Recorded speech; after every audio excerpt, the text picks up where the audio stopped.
एक गांव जिसका नाम कोलागढ़ है, उसी गांव के पास वाले जंगल में एक व्यक्ति अपने काम से घर की तरफ वापस आ रहा था।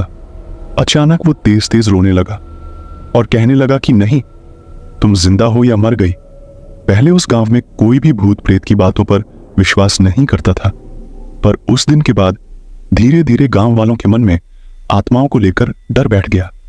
कोलागढ़ गांव में कुछ ऐसा हुआ था कि उस गांव में एक औरत थी जिसका दिमाग कुछ ठीक नहीं था।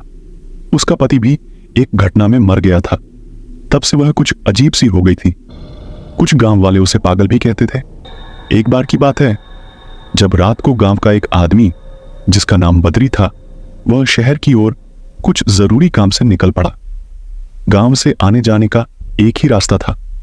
बद्री जंगल से गुजर रहा था कि गांव से कुछ दूर ही जंगल में उसे एक औरत की लाश पेड़ पर लटकती हुई नजर आई।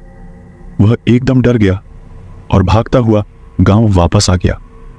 कुछ लोगों ने बद्री को इस तरह से भागते देख कहा, क्या हुआ बद्री, तुम तो अभी शहर के लिए निकले थे और तुम भागते हुए वापस क्यों आ गए?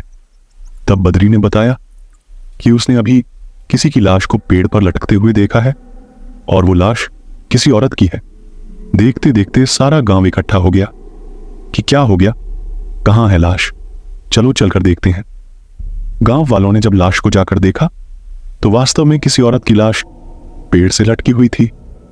कुछ लोगों ने कहा, इसे नीचे उतारो, इसका दाह संस्कार करते हैं। पर इतने में ही कुछ गांव वालों ने कहा कि अब दाह संस्कार करने से कुछ नहीं होगा, और यदि इस लाश का दाह संस्कार गांव के अंदर किया गया तो इसकी आत्मा गांव के अंदर ही भटकती रहेगी। इस आपसी बहस के कारण गांव वालों ने उस औरत की लाश को पेड़ से लटकता हुआ ही छोड़ दिया, और अब वो आत्मा बन गांव के हर किसी व्यक्ति को नजर आती है। गांव वाले अब उस औरत की लाश का दाह संस्कार भी नहीं कर सकते हैं, क्योंकि आत्माओं का कभी भी दाह संस्कार नहीं होता है।